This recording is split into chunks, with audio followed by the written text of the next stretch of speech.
it's lovely. You're in this lovely sauna. You all enjoying yourself? Yeah, I've actually been touring Scotland for the last 4 days. Not on purpose, I flew into Prestwick. I thought there was someone here fucking Scotland, didn't I? I made the mistake of trying to get a cheap flight. I flew from a place called London Luton, which is nowhere near fucking London, to be honest. Took me 2.5 hours to get to Luton. Then you've got to get there an hour before. I've got a theory it's the same fucking airport.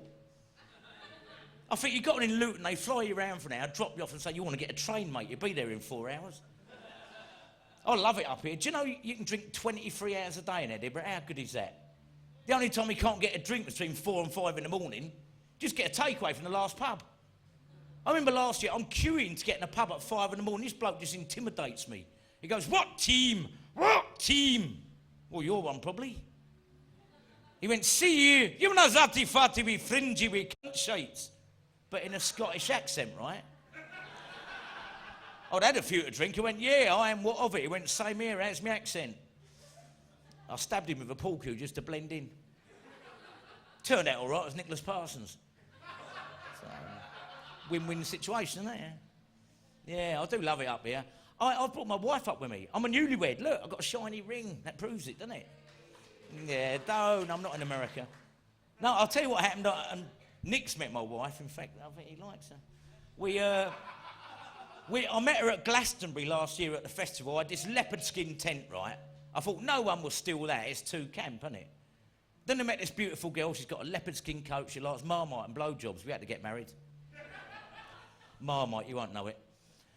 So, and we had the campiest wedding of the year. Because it's leopard skin thing, what we did, we invited everybody we can think of and said, just turn up in leopard skin. 350 people turned up in leopard skin.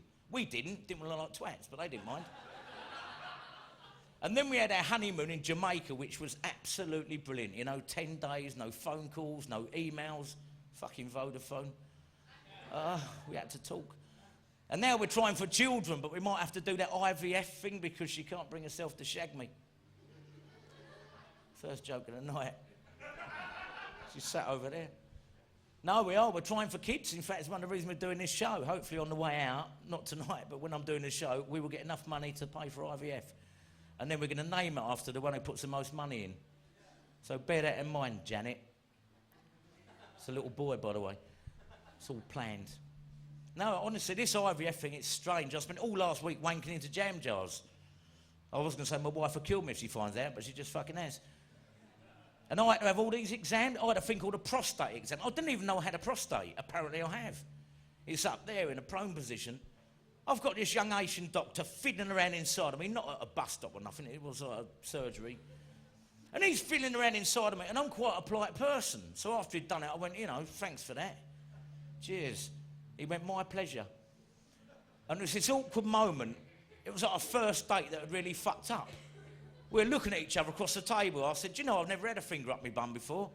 He went, finger? And you don't want that, do you?